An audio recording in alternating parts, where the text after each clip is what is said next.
Magandang araw po sa inyo, Sir Blair.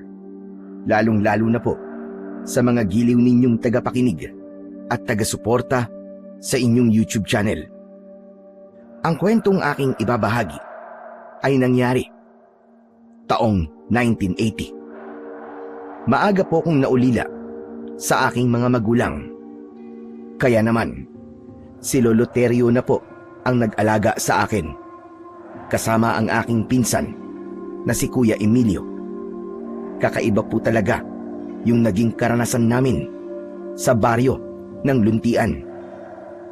Nakakakilabot ang mga nilalang na nakasagupa namin doon ni Lolo Terio. Isa pa, marami rin po akong natuklasan na lihim tungkol sa kakaiba at lumang payong ni Lolo Terio. Madalas niyang dinadala ang payong, pero kahit kailan ay hindi ko pa yun nakitang ginamit niya. Lalo na kapag umuulan o mainit ang panahon. Bago ko nga pala simulan ang aking kwento, ay nais ko lamang pong ipaalam sa inyo na ang lugar at pangalan na aking ginamit ay sadya ko pong binago upang mapangalagaan ang mga taong naninirahan doon. Kilalanin niyo na lamang po ako sa pangalang Rigor. At ito ang aking kwento. Apo, paabot nga ako ng plies at hindi ko mabalok to itong alambre. Teka, naibili mo ba ako ng spring sa hardware? Opo, Lolo. Iniligay ko po sa bag nyo. Mabuti naman kung ganon. Teka, ang Kuya Emilio mo ba? Dumating na ba? Hindi pa po umuwi si Kuya Emilio eh. Siguro po nasa mga kaibigan na naman niya. Ay siya nga po pala, Lolo Terio. Bakit hindi muna kayo magpahinga? Baka sumakit na naman po ang ulo nyo eh. Itigil nyo na po muna ang paggawa ng payong. Ay, naku apo. Libangan ko na rin ito. Kapag itinigil ko ito, baka naman mainip ang ating mga suki. Hindi na sila magpapagawa sa atin ng payong. Kaya naman huwag ka nang mag-alala. Ayos lang ako at hindi nasasakit ang ulo ko. Mabuti naman po kung ganun. Masyado nyo po kasing siniseryoso ang trabaho eh. Isa pa, malapit na pong dumilim ang paligid, Lo. Kaya baka mahirapan na po kayong aninawin ng mga alambre na ikakabit nyo po sa tadyang ng payong. Kahit senior na ako, malinaw pa ang mga mata ko. Pwede, kasi buong maghapon nyo na pong kinakalikot yung payong na yan eh. Hanggang ngayon, hindi pa rin po kayo tapos. Ay, wag mo na nga lang akong alalahanin, Rigor. Ang trabaho ay hindi minamadali. Kailangan dahan-dahan para mas maayos at pulido. Tsaka, sanay naman na ako sa mga ganitong gawain. Isa pa, kahit papano, ay nakakalimutan ko ang mga problema ko kapag ginagawa ko ito. Nalilibang ang isip ko at hindi ko naiisip ang tungkol sa pinsan mong si Emilio. Ay nako, hindi ko na rin po alam kung ano po nangyayari kay Kuya Emilio, Lolo. Kung hindi ko lang po siya pinsan at panganay sa akin, naku po, matagal ko na po siyang nilabanan. Yan ang wag na wag mong gagawin, Rigor. Kahit ganyan ang pinsan mo, siya pa rin ang panganay sa'yo. Kaya wag mo sanang kalimutan yon, hani. Ikaw na ang bahalang magpasensya sa kanya. Tutal, ikaw naman ang mas nakakaintindi. Ewan ko, palagi ko na lang po siyang pinagpapasensyaan, Lolo. Dahil iniisip ko po kayo eh. Pero sumusobra na po siya. Parang ako po ang nasasaktan sa mga ginagawa sa inyo eh. Pabayaan mo na lang. Pagpasensyaan mo na lang siya. Habaan mo pa ang PC mo. Tutal, tulad nga na sinabi ko, ikaw ang mas nakakaunawa sa inyong dalawa. Hindi ba? Hay nako, ewan ko po, Lolo. Hindi ko pa rin po maipapangako sa inyo kung hanggang kailan ko po siya mapagpapasensyan.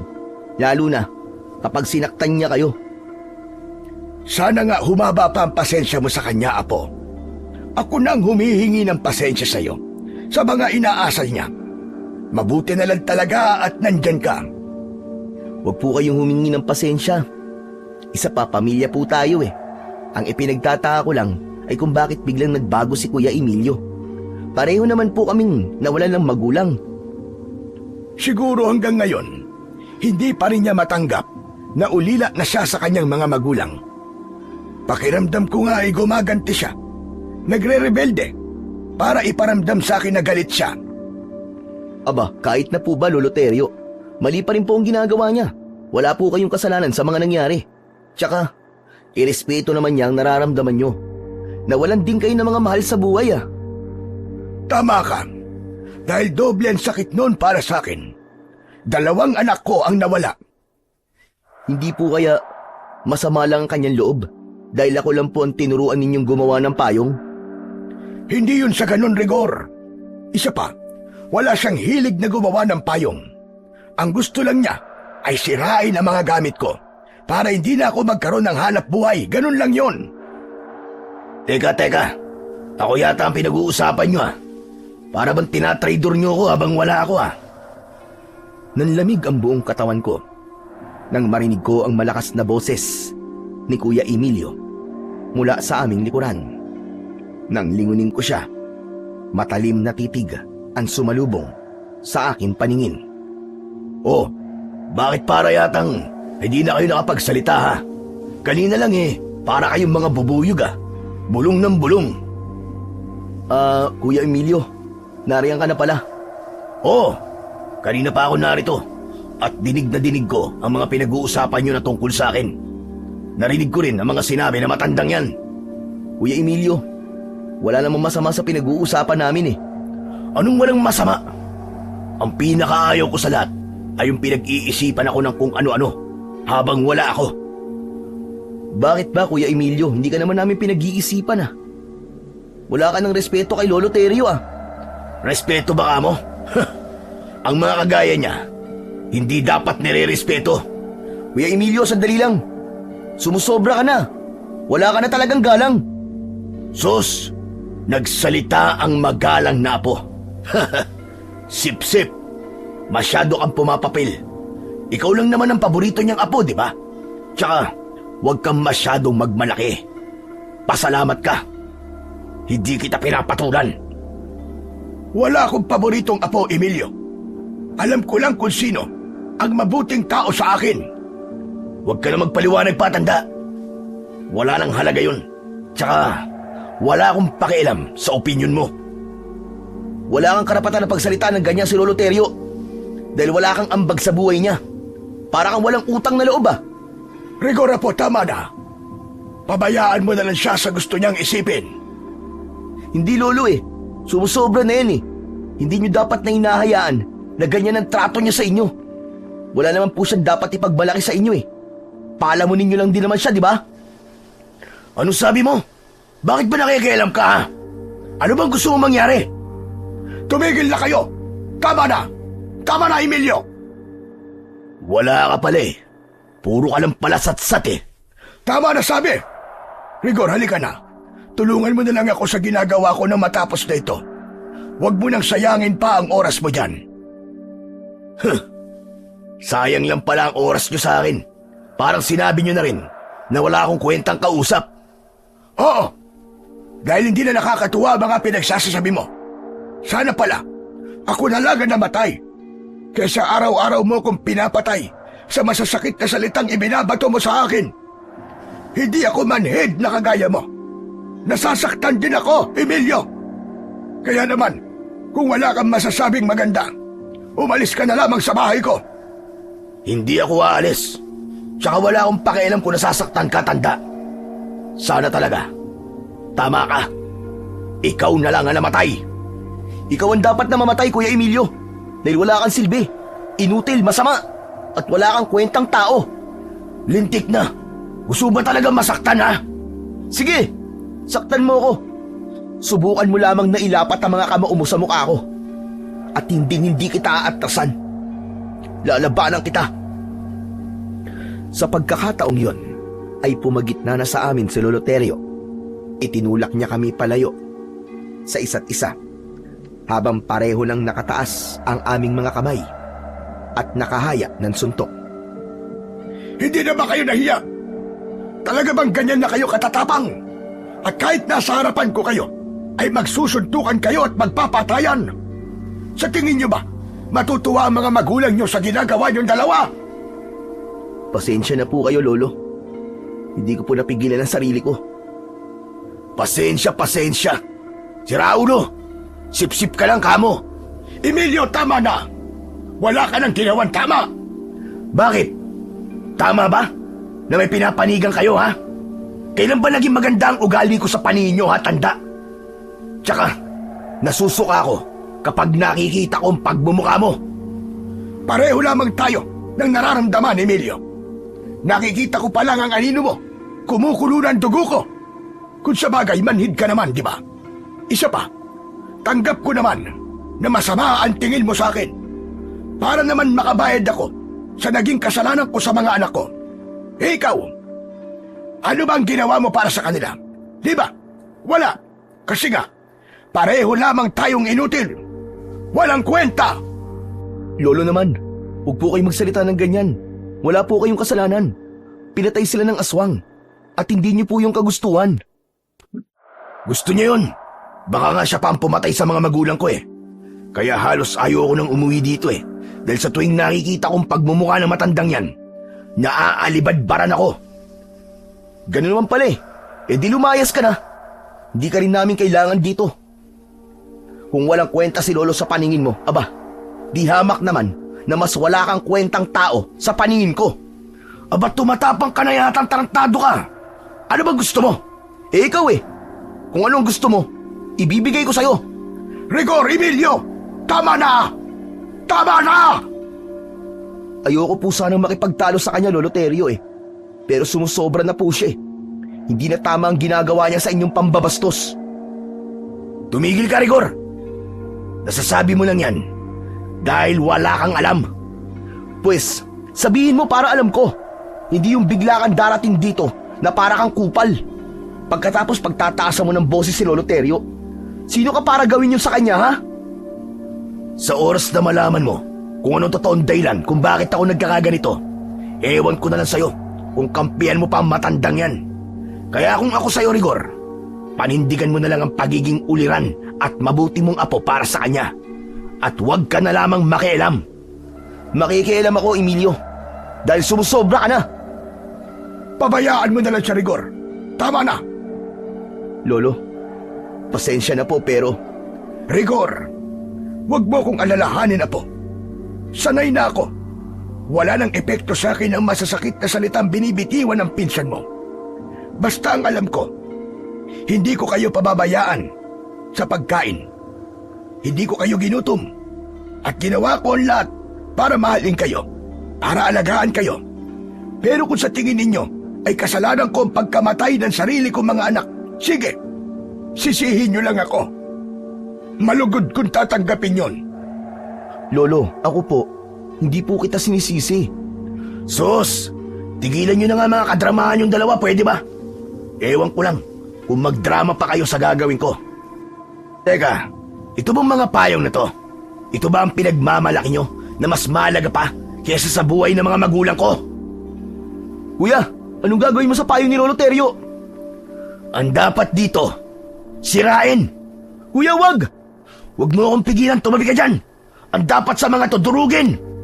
Kuya, tama na, tama na. Lo, bakit hindi nyo inaawat si Kuya Emilio? Sinisira po niya ang payong nyo.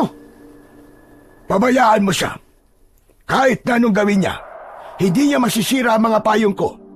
Matibay ang mga yan, at siya lang ang masusugatan sa gagawin niya.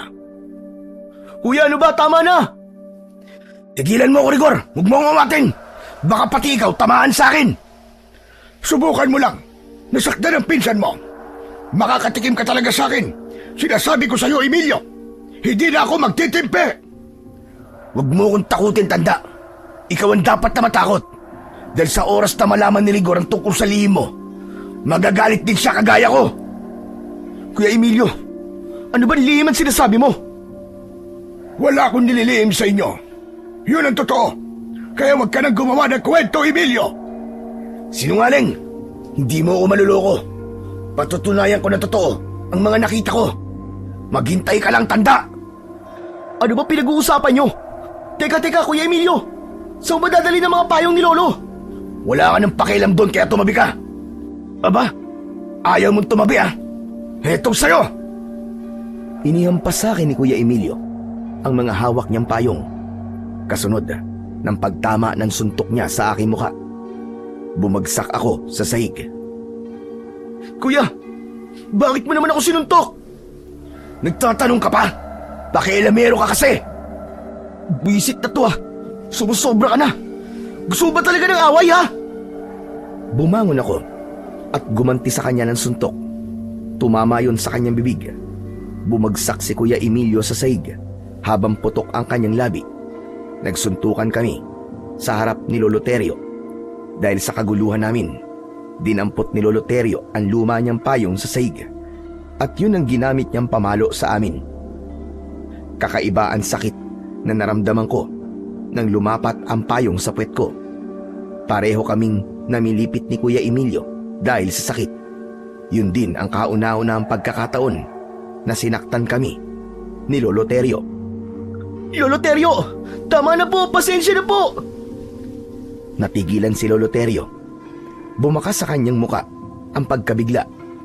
Wala siyang imik na pumasok sa loob ng kanyang kwarto. Si Kuya Emilio naman umiiyak dahil sa galit at sakit ng katawan. Pagsapit ng gabi ay hindi sumabay sa amin ng hapunan si Lolo Terio. Alam kong masama pa rin ang loob niya dahil sa nangyari.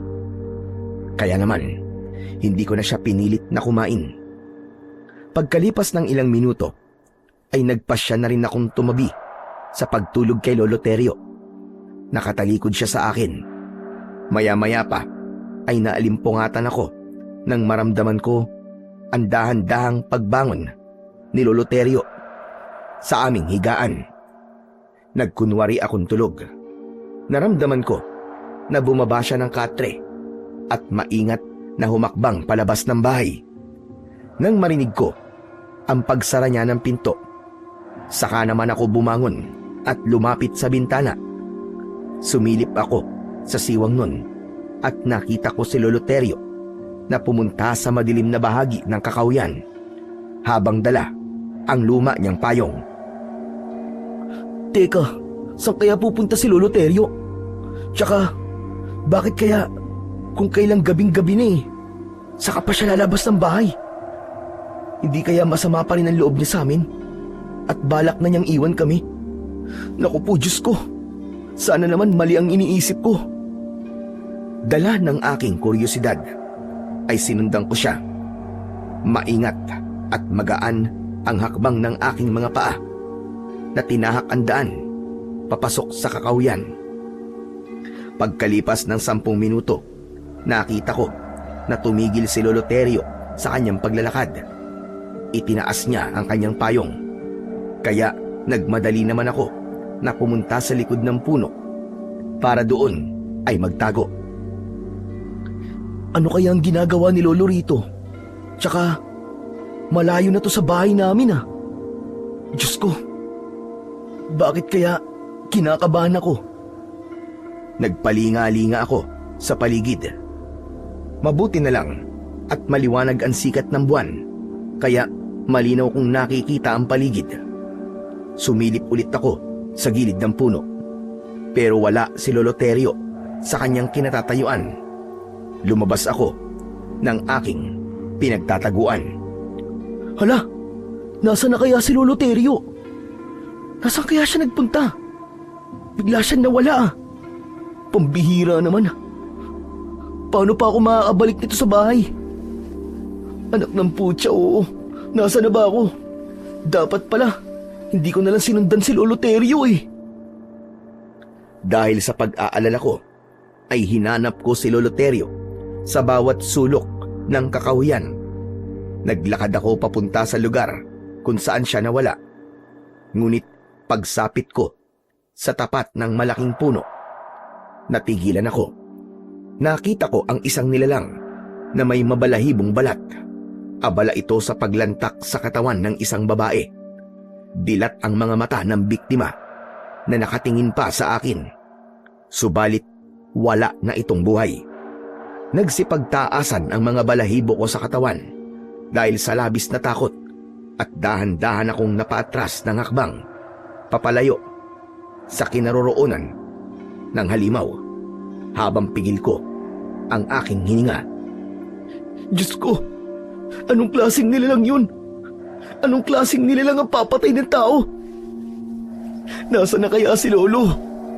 Lo, nasaan ka na ba? Saan ka ba nagpunta? Dahil sa takot, ay agad akong nagtago sa likod ng isang malaking puno. Nanginginig ang aking buong katawan at mula sa aking pinagtataguan ay tanaw ko kung paanong winasak ng halimaw ang tiyan ng biktima. Rinig na rinig ko rin ang tunog ng pagkadurog ng buto nito sa loob ng bibig ng aswang. Pagkatapos ay hinugot nito ang lamang loob ng biktima. Nilantakan yon at pasubsob na kumain sa kanyang palad. Aswang! Aswang nga yun, di ako maaaring magkamali. Diyos ko, tulungan niyo po ako. Tulungan niyo ako. Kailangan kong makaalis dito. Teka, hindi kaya siya si Lolo Terio? Siya lang naman ang nakita kong pumasok sa kakahuyang ito ah. Hindi kaya ito na ang tinutukoy ni Kuya Emilio kanina na lihim ni Lolo? Diyos ko po, huwag naman sana. Aswang si Lolo Terio. At ito ang lihim niya. Nang mga sandaling yon, ay hindi ko maintindihan ang aking nararamdaman. Hindi ko namalayan na tumulo na pala ang luha ko sa aking mga mata. Hindi mawala-wala sa isip ko kung paano niyang nilantakan ang kaawa-awa na biktima. Hindi. Hindi ito totoo. Nagkakamali lang ako. Hindi aswang si Lolo Terio. Hindi siya aswang. Gusto kong papaniwalain ang sarili ko na hindi totoo ang mga nakita ko.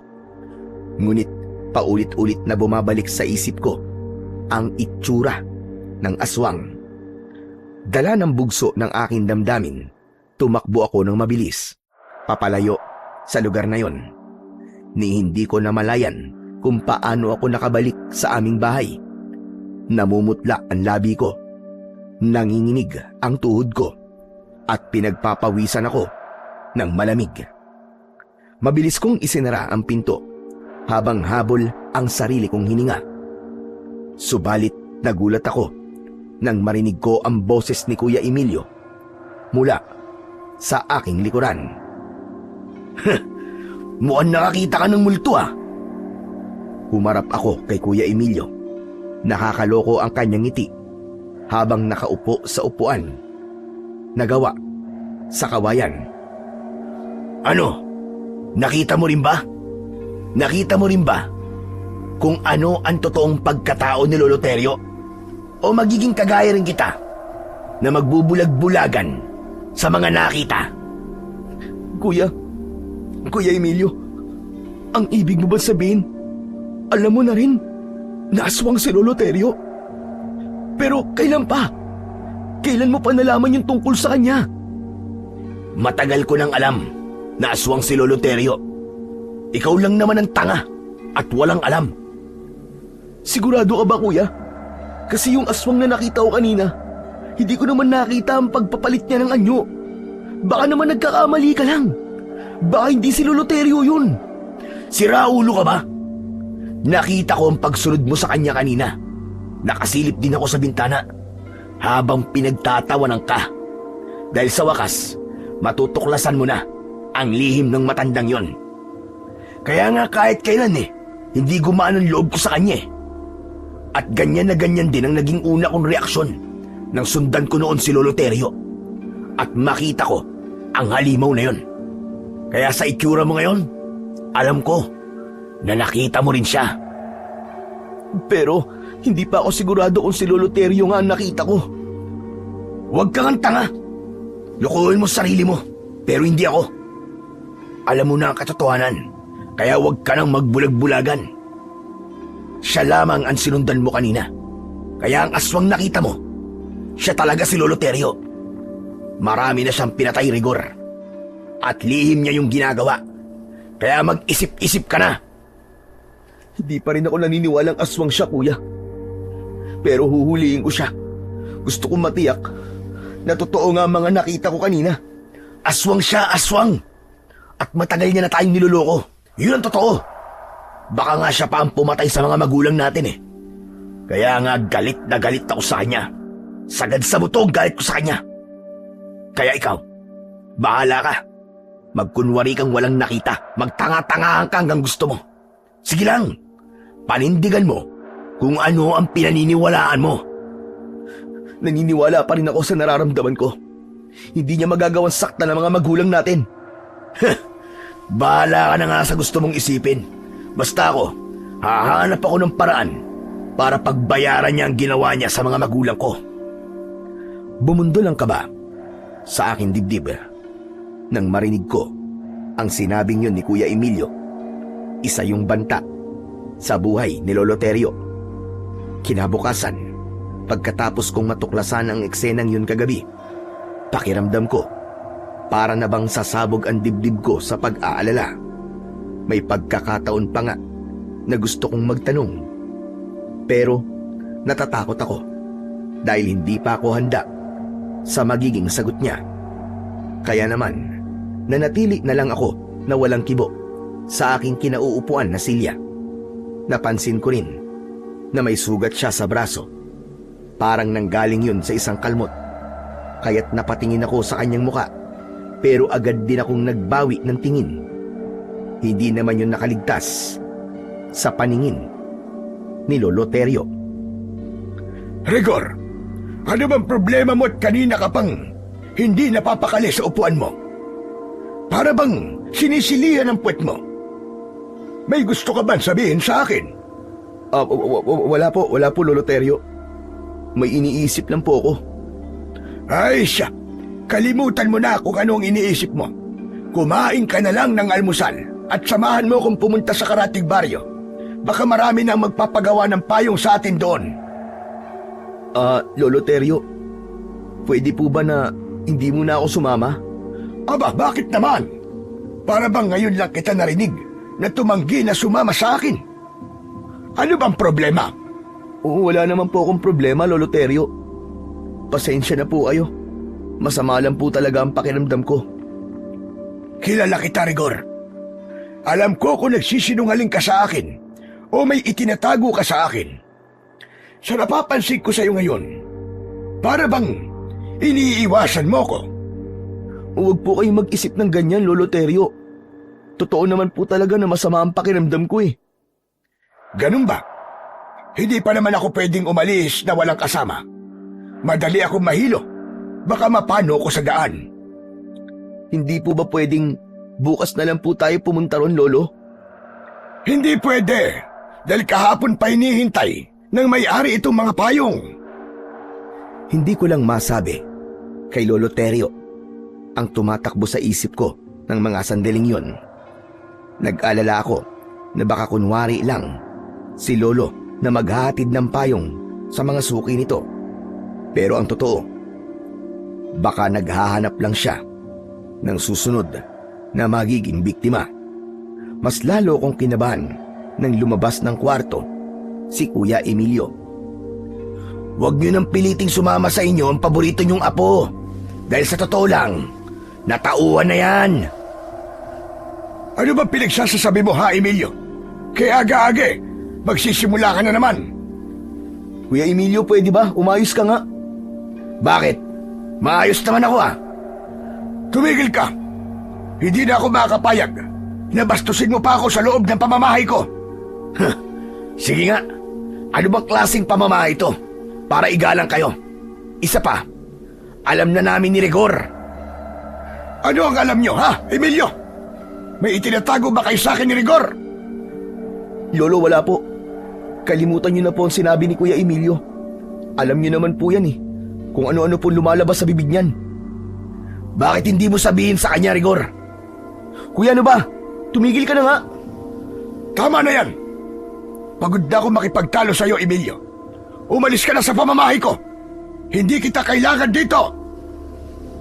Lolo, huminahon po muna kayo. Huwag niyo pong palayasin si Kuya Emilio. Nabibigla lamang po kayo. Sus, kunwari ka pa. Baka nga mas masaya ka pa eh. Tsaka wala akong pakialam. kung palayasin ako ng matandang yan sa pamamahay niya, no?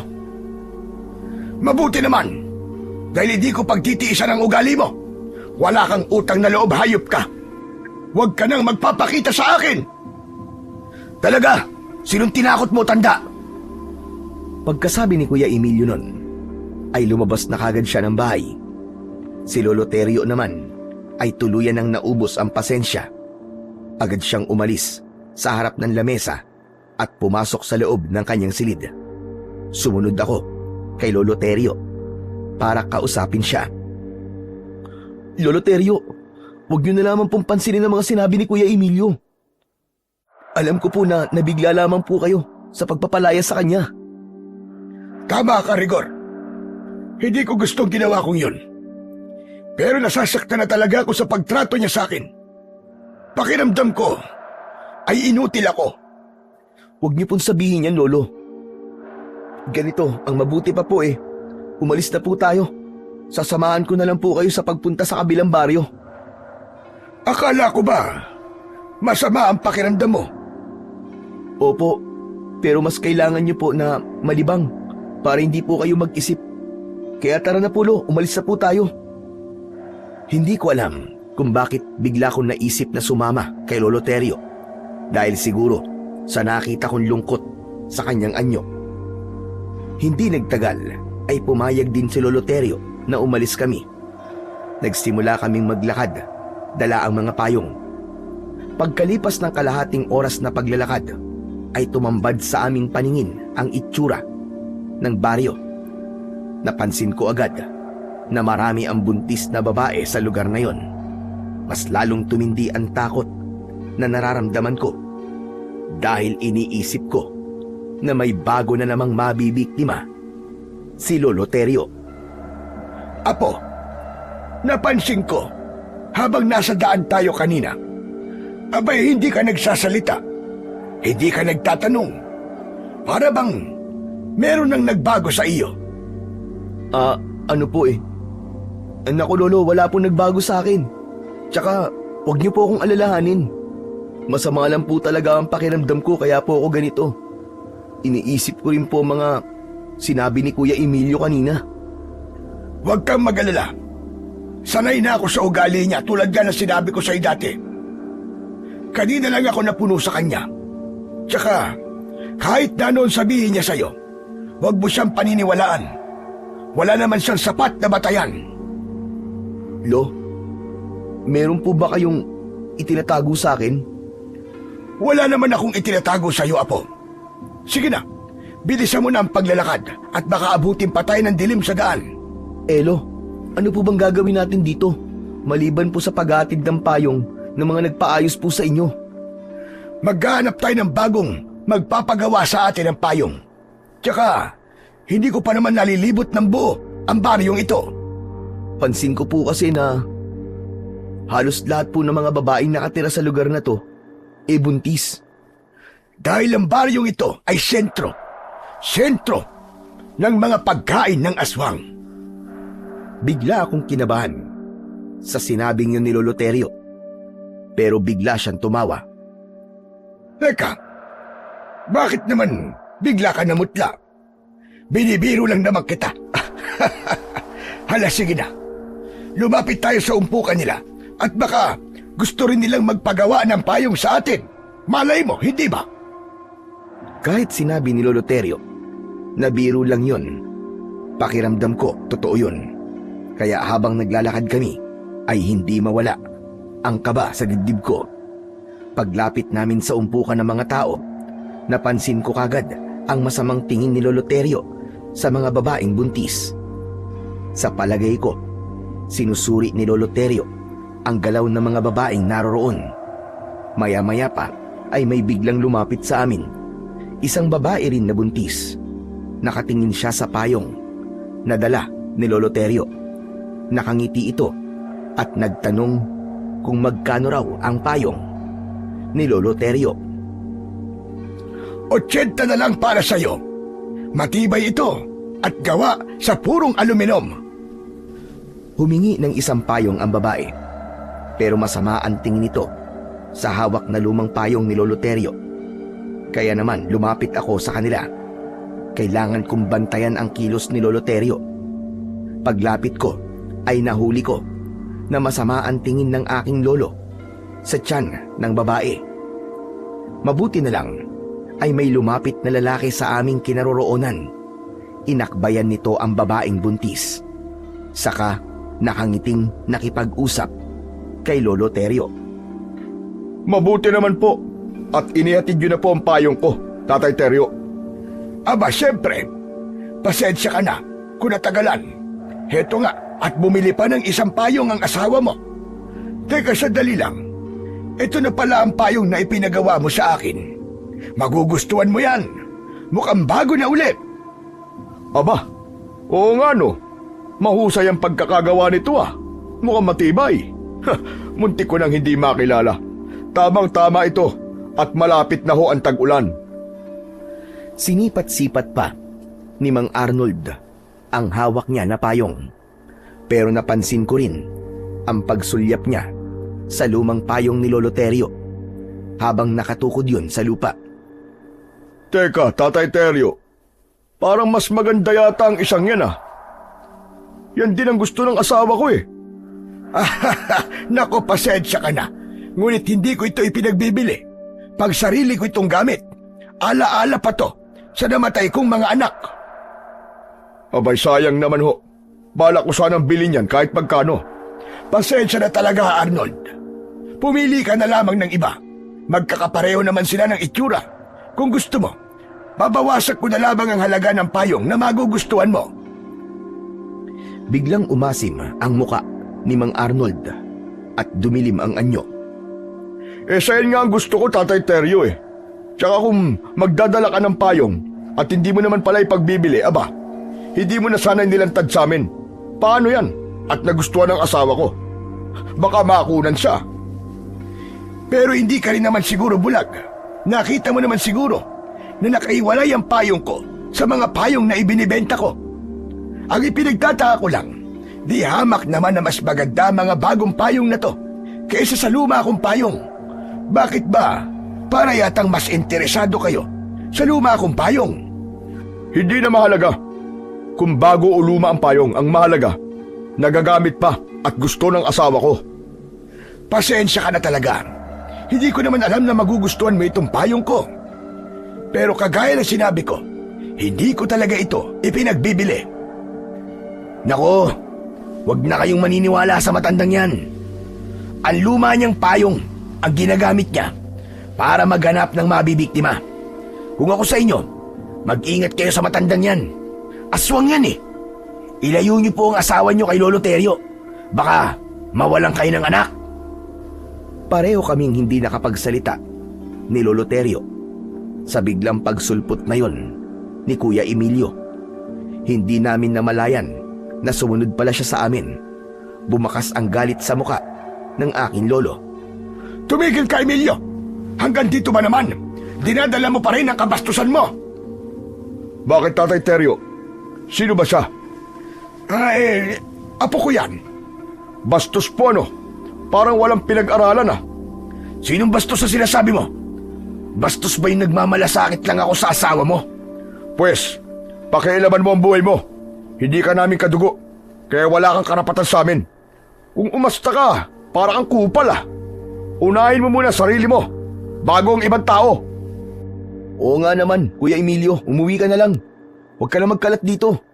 Nakakahiya sa mga tao. Sus, kunwari ka pa. Hindi mo ba alam na kapag nanahimik ka, mas lalo lamang silang mapapahamak? Aswang yan eh. Hindi ako aswang. Nagkakamali ka sa sinasabi mo. Sinungaling. Anong ginagawa mo rito? Hindi lang pala bastos ang apo mo, Tatay Terio eh. Bulag din. Hindi niya nakikita na naghahanap buhay kayo rito. Pambihira. Ngayon lang yata ako nakakita ng ganyang klaseng tao ah. At apo mo pa. Hindi niya ako apo. Simula nang pinalayas niya ako sa bahay, pinutol ko na rin ang ugnayan namin. Abay dapat lang. Kahit ako, ang nasa kalagayan ni Tatay Terio, palalayasin din kita.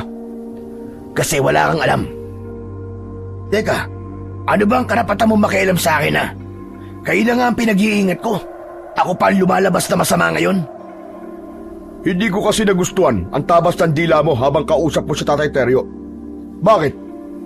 Ikaw ba ang nagpapakain kay Tatay Teryo, ha? Pero alam mo sa tingin ko, ikaw ang palamon ninyo eh. Nakakahiya ka. At saka, sanay na kami sa mga aswang na umaatake sa amin tuwing gabi.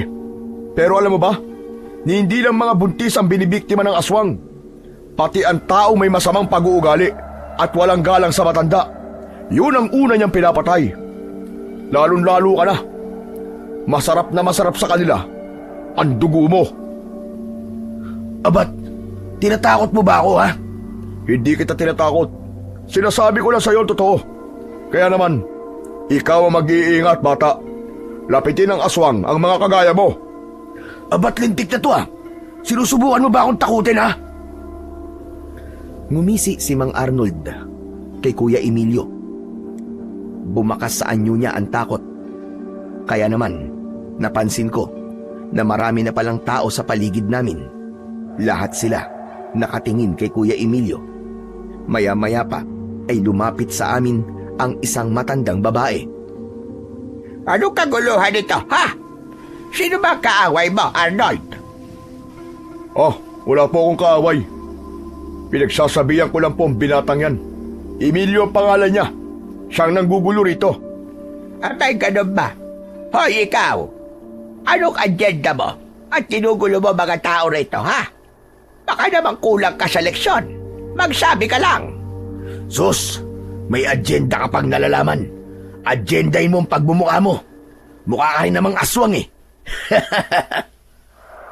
Dahil sa sinabing yon ni Kuya Emilio, lahat ng mga taong naroroon ay biglang nagalit at pinagmumura ang pinsan ko. Hindi nila nagustuhan ang sinabi nito. Kaya naman, pumagit na ako para pigilan sila. Kuya Emilio, pwede ba? Umayos ka. Hindi na magandang lumalabas niya sa bibig mo, ha? Baka nakakalimutan mo. Nasa teritoryo nila tayo. Pasensya ka na, Maruha. Pasensya ka na sa inasal ng aking apo. Huwag mo na lamang pansinin ang kanyang sinabi. Bakit hindi ko papansinin na sinabi niya, ha? Pinaratakan niya ako na isang aswang. Hoy, tanda. Sinabi ko yon dahil sa itsura mo. Paratang ka dyan. Magtali ka kasi ng buhok mo nang hindi ka mapagkamalan na aswang. Ba't sumusobra ka na yata? Baka nakakalimutan mo na nasa teritoryo kita. Baka mawala ang katarantaduhan mo kapag pinaikot ko ng suntok ang ulo mo. Sus, dami mong satsat. Bakit hindi mo gawin? Ano ka mo? Ikaw, ha? Kilalanin mo muna kung sinong binabangga mo. Baka samain ka. Matuto kang rumispeto sa mga taong mas nakatatanda sa'yo. Ewan. Wala akong panahon para dyan. Habang nagkakainitan sila, ay napatingin ako sa gawi ni Lolo Teryo na kanina pang walang imik. Kitang-kita ko ang panginginig sa kamay ng matanda habang hawak niya ang lumang payong. Alam kong nagtitimpi siya ng galit, kaya lumapit ako kay Lolo Teryo. Lo, umuwi na lang po tayo. Nakakahiya na po sa mga taga rito. Nakakahiya po si Kuya Emilio. Lintik na yan. Ako pa ngayon nakakahiya. Umayos ka nga, Rigor. Masyado ka naman yatang nagmamalinis. Tumigil ka na. Di ka na nakakatuwa. Buisit. Kayong di nakakatuwa. Magsama-sama kayo. Mga lintik kayo. Dapat pala dyan, Tatay Teryo, bigyan ng leksyon eh. Ay, nako, Arnold. Kaya sabi ko sa'yo, bantayan mong mabuti ang magiging anak mo. Ayoko magkaroon ng ganyang apo. Nagpapakahirap ang lolo niya para buhayin siya. Tapos siya pang igaganti niya. Sana, tamaan ng kidlat ang damuhong yon. Hoy, matandang hukluban. Narinig kita. Tumigil ka sa pinagsasabi mo. Baka ikaw ang tamaan ng kidlat. Ikaw ang tumigil. Bakit? Kilala mo ba ako, ha? Ikaw hindi kita kilala. Pero sa ugaling nakikita ko sa'yo, masasabi kong wala kang kwentang tao. Ano ka mo? Ano sabi mo, tanda? Wala akong kwenta. Bakit? Kilala mo rin ba ako? Tama na. Tama na, Emilio. Wala ka ng galang. Wala ka ng pinagkatagdaan. Nakakahiya ka na! Dala ng labis na galit ni Lolo Terio. Sinuntok niya si Kuya Emilio. Bumagsak ito sa lupa at pumutok ang kanyang labi. Tama lang yan. Kapag bastos, dapat yan patikimin ang suntok, pasabugin ang bunganga. Kulang pa nga yan eh. Dapat yan sunugin ang bibig. Mabilis na bumangon si Kuya Emilio. Saka dinuro si Mang Arnold. Alam mo, sa totoo lang, wala sana akong balak na sumunod dito eh. Kaya lang, nag-aalala ako sa mga taong taga rito. Pero yung mga tao pala na inaalala ko ay pare-pareho naman pala na mga walang kwentang tao. Mag-iingat ka sa mga pinagsasasabi mo, binata. Makapangyarihan ang salita, lalo na ang pagduduro ng daliri sa mukha ng tao. Baka magsisi ka. Tama na yan, Nay. Umalis na po tayo dito. Total, nakapili na po si Lilia ng payong. Sige na, anak. Mauna na kayo. Muling binalingan ni Lola Marua si Kuya Emilio. Ito ang tatandaan mo, binata. Sa oras na bumalik ka rito, hindi ko na maipapangako na walang mangyayaring masama sa iyo. May marka na ang mukha mo sa lugar na ito. Huwag mo akong tinatakot, tanda. Hindi ako natatakot sa'yo. Hindi nga tumataas ang balahibo ko sa'yo eh. Pwes, subukan mo. Tignan ko lang kung manatili pa ang tapang mo. Lola Marua, Huwag kang sumali sa usapan. Bantayan mo na lamang ang lalaki niyan. Nahuli ko ang nakakakilabot na pagngisi ni Lola Marua bago ito tuluyang umalis kasama ang mga tao na nakapalibot sa amin. Si Lolo Terio naman ay naunang naglakad na at iniwan kaming dalawa ni Kuya Emilio. Sinamaan ko siya ng tingin bago ako sumunod kay Lolo Terio. Wala kaming imikan sa daan. Pagkalipas ng kalahating oras na paglalakad, narating namin ang bahay. Pagpasok namin sa loob, ay agad akong umupo sa bangko. Si Lolo Terio naman ay tumayo sa gitna ng sala. Maya-maya pa ay pumasok si Kuya Emilio. Sa pintuan pa lang, agad siyang pinagtaasan ng boses ni Lolo Terio. Wala ka talaga kwentang tao. Wala kang pinipiling lugar. Ipinahiya mo ko sa harap ng maraming tao. aba, marunong din pala kayong mahiya, no? Pambihira naman, oh. Kayo nga hindi nahihiya sa amin eh. Anong sabi mo? Alam ko, pinatay niyo ang mga magulang namin.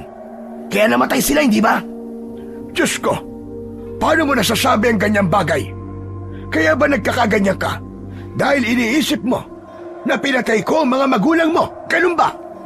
Oo, at alam ko na itatanggi niyo yun. Talaga pala na napakawalang hiya mo, Emilio. Bakit ko naman papatayin ang mga anak ko? Hindi mo ba alam kung gaano kasakit sa isang magulang ang mawalan ng mga anak? Pagkatapos, sasabihin mong pinatay ko sila. Bakit? May patunay ka ba? Oo, meron akong patunay. Alam ko na isa kang aswang. Kung anong klaseng nilalang ka. Para sa akin, masaol ka pa sa demonyo. Kaya dapat sa'yo mamatay! Agad na sumugod si Kuya Emilio kay Lolo Terio. Nanlaki ang aking mga mata nang suntukin ni Kuya Emilio si Lolo. Subalit nakaiwas ito at gumanti ng hampas ng payong sa dalawang tuhod ng aking pinsan hanggang sa napaluhod siya sa sahig. Hindi ko na kaya ang mga lumalabas na masasakit na salita dyan sa bibig mo. Hindi kita pinalaki para bastusin mo lang ako. Kaya lang, kung matigas na ang buto mo, sige, tumayo ka, lumaban ka, nang makita mo ang hinahanap mo. Talagang tatayo ako.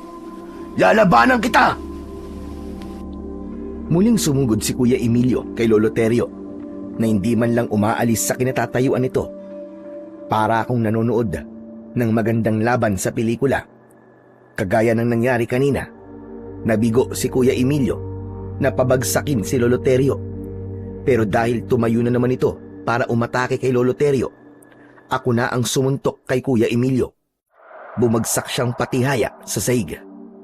Tama na, kuya! Para ka ng baliwa! Bakit ka ba ganyan? Wala namang ipinakikitang masama sa'yo si Lolo Terio, ah! Huwag kang tanga, Rigor. Huwag mo siyang kampiyan. Huwag mong ipagtanggol ang aswang na yan. Tama na yan, Rigor. Sarado na ang isip niyan. Paniwalaan niyo kung ano ang gusto niyong paniwalaan. Kung hindi niyo ako kayang pakisamahan, bukas ang pinto. Malaya kayong umalis. Simula ngayon, kalimutan niyo na may lolo kayo. Hindi agad ako nakapagsalita nang makita ko na pumasok sa loob ng kanyang silid si Lolo Terio. Dinig ko rin ang pagsarado ng pintuan. Kasunod ang paglagabog ng katre niya na sa tingin ko nagwala si Lolo Terio. Napatingin ako sa gawi ni Kuya Emilio. Tumayo siya habang nakatingin sa akin. O ano? Masaya ka na ba, ha? Masaya ka na ba? Oo, dahil hindi ako bulag at tanga. Nakagaya mo. Tila ba napansin ko sa muka ni Kuya Emilio ang biglang pagsisisi sa mga nasabi niya dahil tumingin siya sa nakasaradong pintuan ng silid ni Lolo Terio. Maya-maya pa ay pumasok na rin si Kuya Emilio sa loob ng kanyang silid at pabarag niyang isinarado ang pinto. Pagsapit ng gabi ay nagluto ako ng hapunan. Balak ko sanang dalhan ng pagkain si Lolo Terio. Subalit bigla akong natigilan. Kitang-kita ko ang ginagawa niya sa loob ng kwarto. Nasisilip ko yun sa siwang ng pinto. Nakaluhod siya sa sahig, paharap sa payong na nakapatong sa katre. Binubulungan niya yun habang nakapikit. Gabayan niyo ang bawat kilos ko, ang bawat galaw ko, upang matupad ko ang nais ng sandatang ito. Mula sa hangin ay bigyan mo ko ng karagdagang lakas upang lumaban. Nalalapit na ang pag-aasik nila ng lagim. Tulungan mo kong lumaban. Bigyan mo ko ng lakas upang magapi ang kasamaan. Nanigas ang aking mga tuhod sa narinig ko. Ni ayaw gumana ng utak ko ng mga sandaling yon. Nanatili akong nakatayo at nakatingin kay Lolo Terio. Bumundo lang kaba sa aking dibdib. Lalo na at narinig ko na kinakausap niya ang lumang payong na parabang meron siyang nakikita na hindi nakikita ng aking mga mata. Diyos ko! Ano kaya ang ginagawa ni Lolo Terio sa payong? Natatandaan ko na kahit kailan, hindi niya yung binuksan. Palagi niyang dala ang payong na yun. Pero hindi naman niya ginagamit. Sa pagkakataong yon, mas lalong nagulo ang isip ko. Pakiramdam ko, may iba pang lihim na itinatago sa amin si Lolo Terio. Kaya pinanood ko ng matagal ang ginagawa niya. Pakiramdam ko noong mga oras na yon, hindi na ako humihinga dahil sa takot. Ilang saglit pa ang lumipas. Nakita ko na pinilit ni Lolo Terio na hawakan ang payong.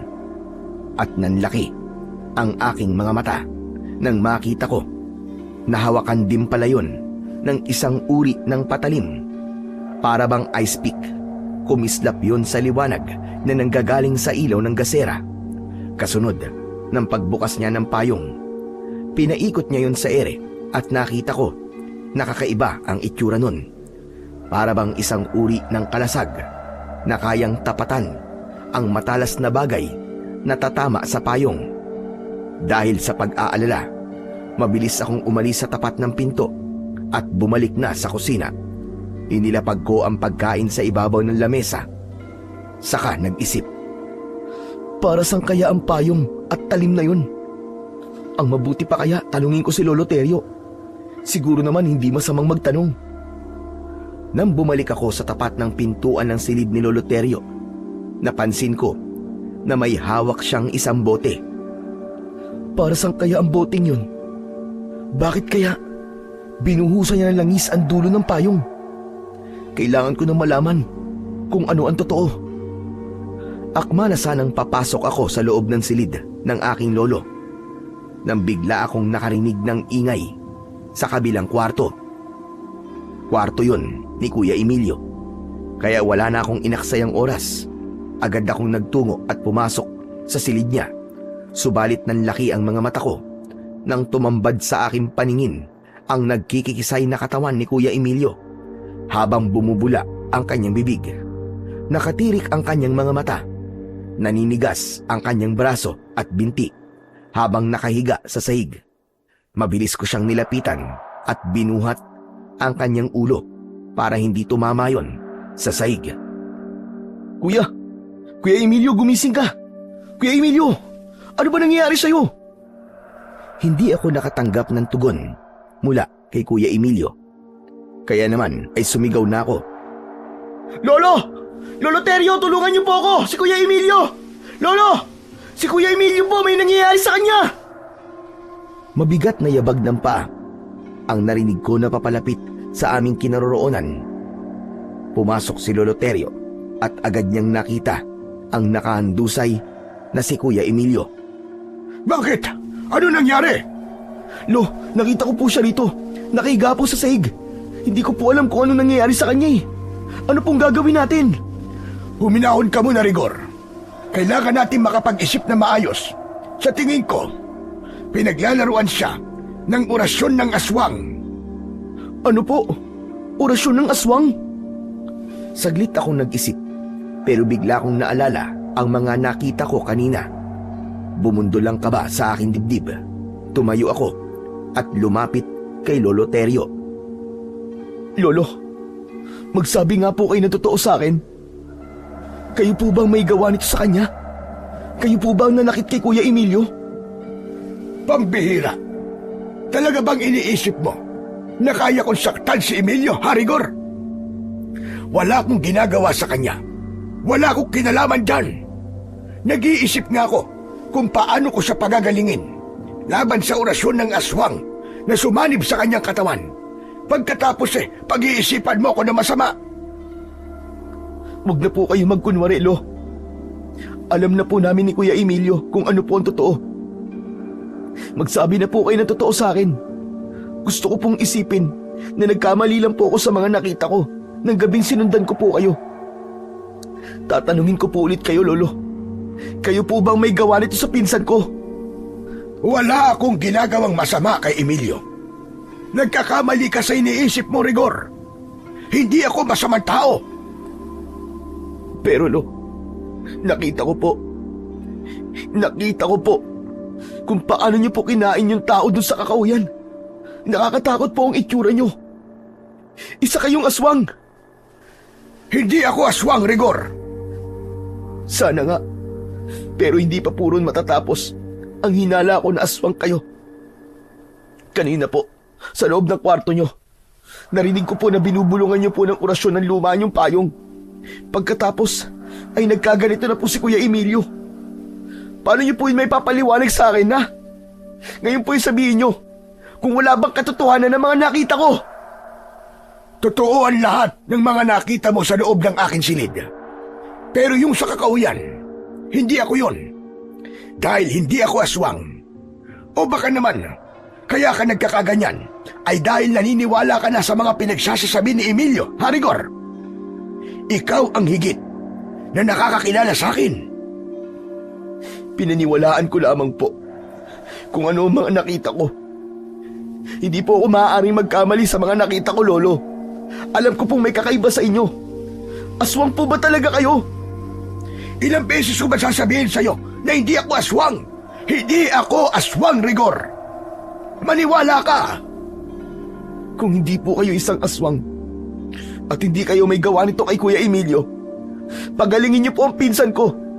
Pagalingin niyo po si Kuya Emilio. Dahil sa totoo lang, hindi ko na po alam kung ano ang paniniwalaan ko. Pero sa ngayon, hindi po muna ako maniniwala sa mga sasabihin niyo sa akin. Pagkasabi ko nun, ay iniwanan ko si Lolo Terio sa loob ng silid ni Kuya Emilio at pumasok ako sa aking silid. Ipinaramdam ko sa kanya na masama talaga ang loob ko. Lumipas ang 3 araw, wala pa ring pagbabago sa kalagayan ni Kuya Emilio. Sa kwarto niya, natutulog si Lolo Terio. Nalaman ko na hindi na makapagsalita si Kuya Emilio magmula nang mangyari yun sa kanya. Madalas siyang sumisigaw na parabang humihingi ng tulong. Sumusuka rin siya ng malapot na likido kasabay ng malakas niyang pag-angil na parabang wala na siya sa kanyang sarili. Dahil doon, mas lalong tumindi ang galit ko kay Lolo Terio. Hindi ko siya kinakausap, ngunit patuloy pa rin ako sa paggawa ng payong kasama siya. Hanggang isang gabi, nahuli ko si Lolo Terio. Iginapos niya sa katre si Kuya Emilio. Nagtago ako sa likod ng pinto at sinilip siya. Pinanood ko kung ano ang ginagawa niya. Pagkatapos niyang igapos si Kuya Emilio, nakita ko siyang dumaan sa bintana. Sinundan ko siya dahil balak kong hulihin siya. Gusto kong malaman at mapatunayan kung totoo ba na isa siyang aswang. Sinundan ko siya hanggang sa pagpasok sa madilim na bahagi ng kakahuyan. Hindi ko naramdaman ang takot habang abala ko sa pagsunod sa kanya sa paglalakad. Ngunit nagtataka ako dahil ang daan na tinatahak namin ay papunta sa Karatig Baryo, sa lugar na aming pinuntahan. Ilang araw na ang nakakalipas. Natigilan ako dahil nakita ko nakaharap ni Lolo Terio si Laila, ang buntis na nakausap namin ni Lolo. Mabilis akong nagtago sa likod ng puno. Sinasabi ko na nga ba't aswang si Lolo Terio? Balak niyang patayin at kainin ang buntis na yun. Diyos ko, hindi niya na ako maluloko ngayon. Hindi na siya makakapagsinungaling sa akin. Dahil sisiguraduhin kong mahuhuli ko na siya sa aktwal niyang pagpatay sa buntis. Sininip ko ulit ang kinaroroonan ng dalawa. Nakita ko na nagtitigan lamang sila. At kahit nakikita ng babae ang banta ng panganib mula kay Lolo Terio, hindi ko nakita ang takot sa kanyang muka. Sa halip, ngumisi pa ito ng nakakatakot at nakakakilabot, kasunod ng malakas nitong pagtawa. Teka, bakit para yatang masaya pa ang buntis nang makita niya si Lolo Terio? Hindi ba siya natatakot kay Lolo Terio? Tsaka, dala ni Lolo Terio ang kanyang payong. May patalim yun. Paano kung saksakin siya ni Lolo Terio? Kailangan mapigilan ko siya. Hindi ko hahayaan na pumatay na naman siya ng tao. Nanlaki ang mga mata ko ng sandaling yon dahil binuksan na ni Lolo Terio ang kanyang lumang payong. Kasunod ng paghugot niya ng talim mula sa hawakan nito, bumundol ang kaba sa aking dibdib. Nang mapansin ko, nasasaksakin niya ang babae. Hindi na ako nag-aksaya ng oras. Mabilis akong tumakbo papalapit sa kinaroroonan ni Lolo Terio. Lolo, wag! Wag niyo siyang papatayin! Rigor, anong ginagawa mo rito? Hindi ka dapat nandito. Bumalik ka na. Sige na, bumalik ka na sa bahay. Bilisan mo! Kailangan ko po kayong pigilan. Huwag niyo po papatayin ng buntis. Maawa po kayo sa sanggol. Nagkakamali ka, Rigor. Bumalik ka na sa bahay. Tumakbo ka ng mabilis at huwag ka nang lilingon. Saka na ako magpapaliwanag. Sige na, umalis ka na, Apo! Nagkamali ako sa aking hinala.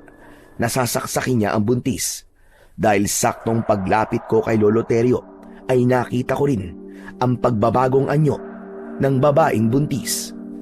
Umalingaw-ngaw ang malakas niyang halakhak at sa paglantad ng kanyang itsura, nakilala ko ang nilalang. Teka Lo, siya po ang aswang na nakita kong pumatay sa babae sa kakahuyan. Pero ang buong akala ko ay kayo po yun.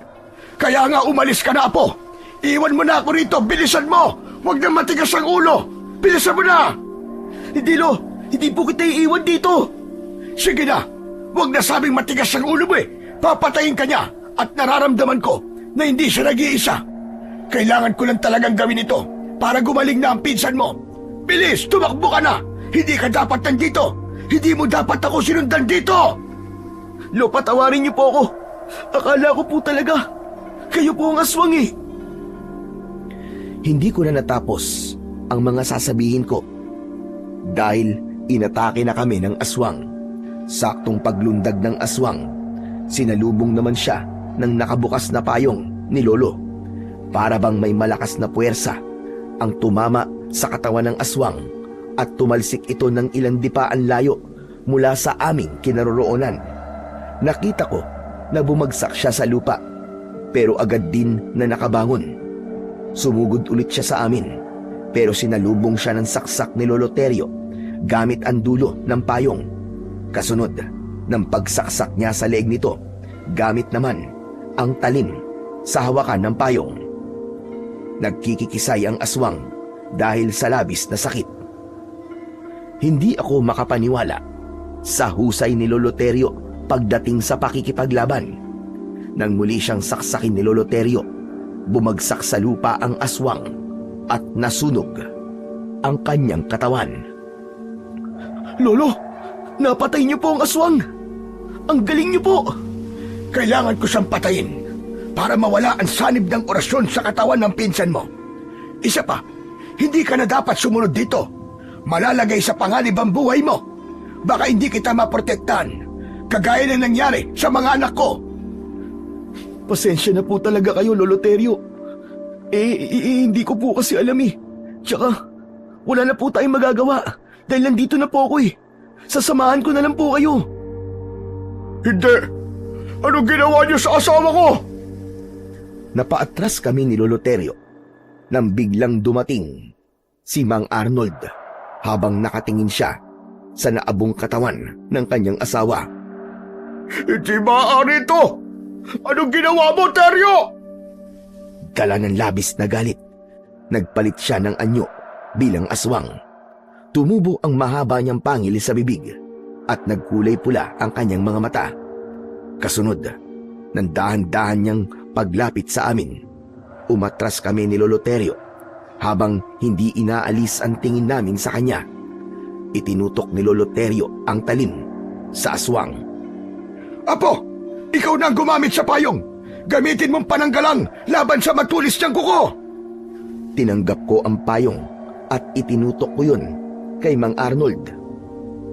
Pinatay mo ang asawa ko, kaya malalagot kayo sa akin.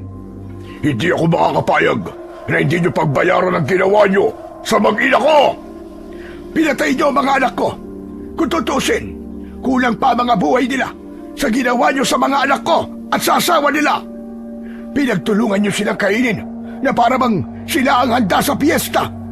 Ngayon naman, papatayin kita at walang ibang makikinabang sa katawan mo kundi ang mga uod sa lupa. Tumulo ang malapot na laway ni Mang Arnold dahil sa pag-angil niya ng malakas. Kasunod ng pagbuka ng kanyang bibig at pagtingala niya sa langit na para bang nagtatawag siya ng magiging kasama. Hindi ko hahayaan na makapagtawag ka pa ng kasama. Agad na kumilos si Lolo Terio. Mataas siyang tumalon. Pagpatak niya sa lupa, diretso ang pagbaon niya ng talim sa dibdib ni Mang Arnold. Ngunit gumanti ito ng suntok kay Lolo. Tumama yon sa ilalim ng panga ni Lolo Terio, kaya't bumagsak siya sa lupa. Ako naman ang sumugod kay Mang Arnold gamit ang dulo ng payong. Inatake ko siya ng saksak sa leeg. Umangin ito ng malakas na para bang hindi ito nasaktan. Gumanti siya ng suntok at nasalag ko yun gamit ang payong. Nasaktan ang kanyang kamao, kaya nakahanap ako ng pagkakataon. Agad ko siyang sinipa sa maselang bahagi ng kanyang katawan. Nang bumanuktot siya sa labis na sakit, itinarak ko naman ang dulo ng payong sa kanyang batok. Bumagsak siya sa lupa ng padapa. Ako ang tatapos sa kanya, Apo! Bumangon si Lolo Terio at niluhuran niya sa likod ang aswang. Paulit-ulit niyang pinagsasasaksak ang likod nito gamit ang talim sa hawakan ng kanyang payong. Sa pangalawang pagkakataon nasaksiyan ko ang nasunog na katawan ng aswang. Tumayo si Lolo Terio. Nangihina siyang tumingin sa akin. Saka ko naman ibinigay sa kanya ang payong dahil inakala namin na wala ng kalaban. Naging kampante kami ni Lolo Terio, kaya hindi ko naiwasan ang pagtama ng kuko ng aswang mula sa aking likuran. Kasunod ng malakas na pagkagat at pagbaon ng pangil niya sa aking braso. Bumagsak ako sa lupa habang namimilipit sa sakit. Pilit kong tinatanggal ang bibig ng aswang sa braso ko, ngunit hindi yun maalis-alis. Ramdam na ramdam po ang pagsipsip niya ng dugo sa aking sugat. Rigor! Apo ko! Dala ng labis na galit ng aking lolo, inatake niya ang aswang. Pinugutan niya ito ng ulo hanggang sa masunog na ang katawan nito. Nang lumapit sa akin si Lolo Terio, inalalayan niya ako na tumayo.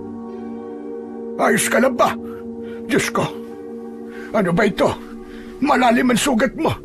Kailangan magamot kagad ang sugat mo, Apo, bago pa kumalat ang laso ng aswang sa katawan mo. Halika na! Kailangan na nating umalis dito!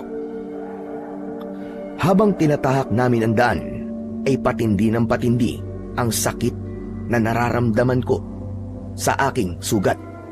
Tumitibok-tibok yun na parabang may mga insekto sa loob ng aking laman. Lo, ang sakit po. Hindi ko na po kayang tiisin.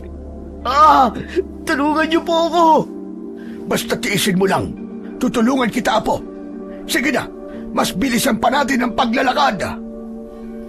Mabuti na lang at maliwanag ang sikat ng buwan ng mga sandaling yon. Kaya naman nakikita namin ang aming nilalakaran.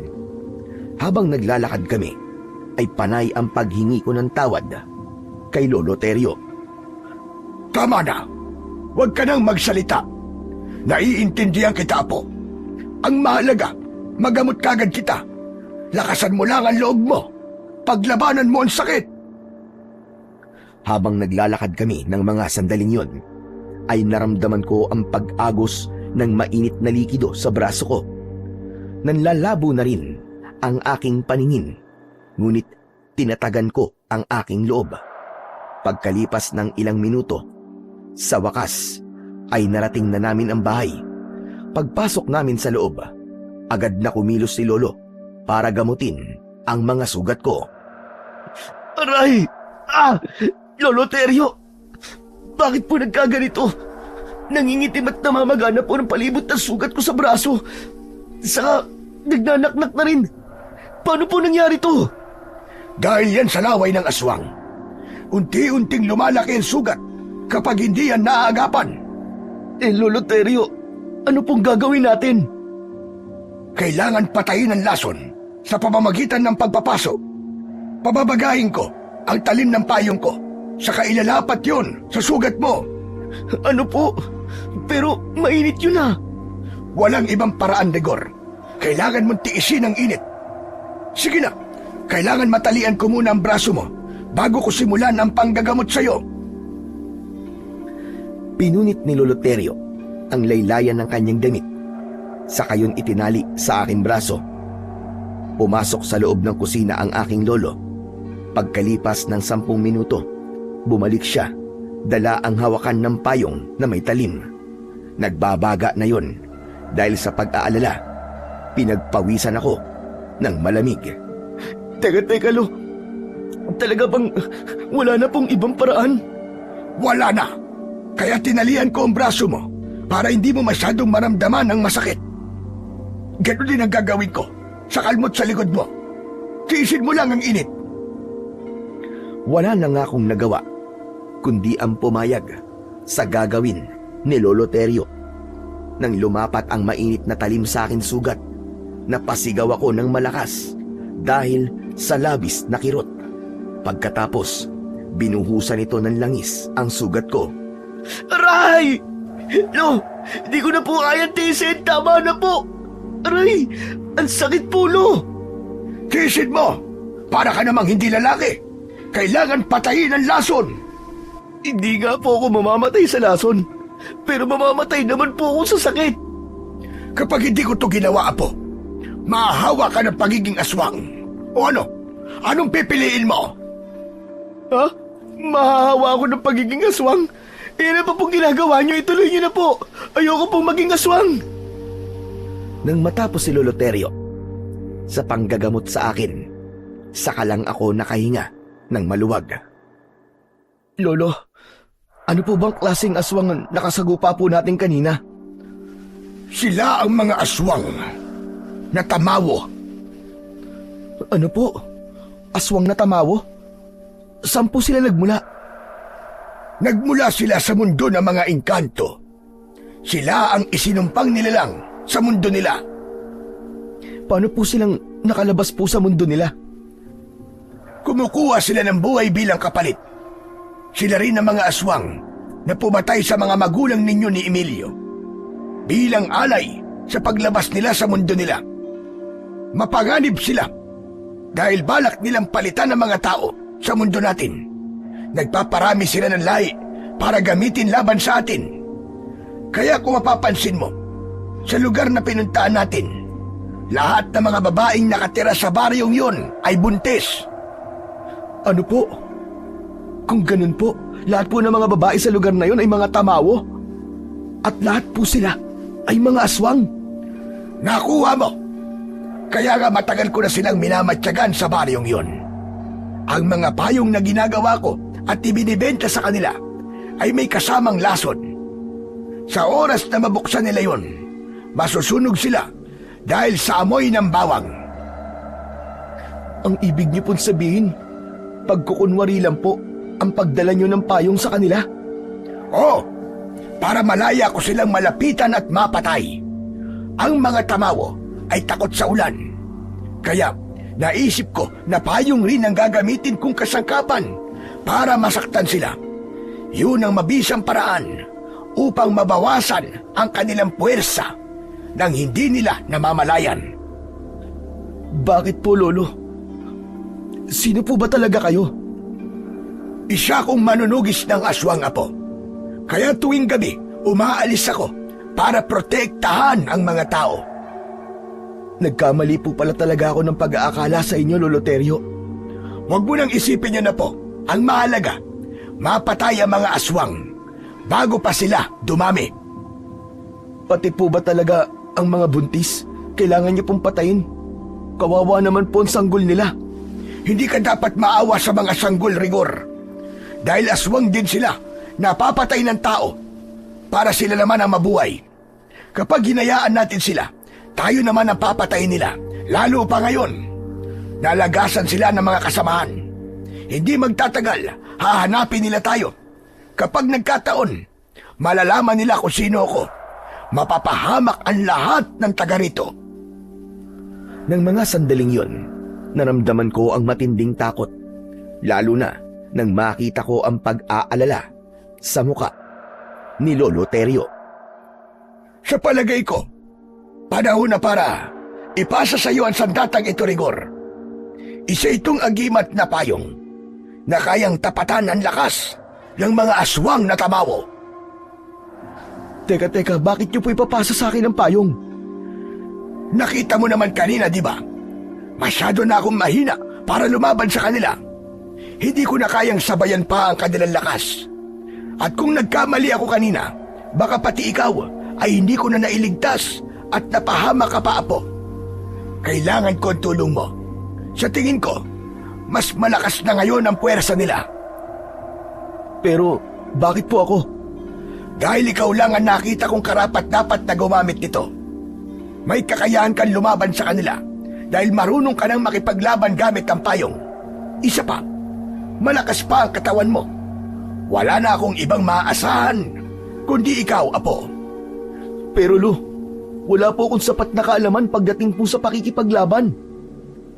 Kapag hawak mo na ang agimat na payong, bawat sandali na mahawakan mo ang kanyang hawakan, magkakaroon ka ng kasanayan. Unti-unti kang matututo, kaya huwag kang mag-alala.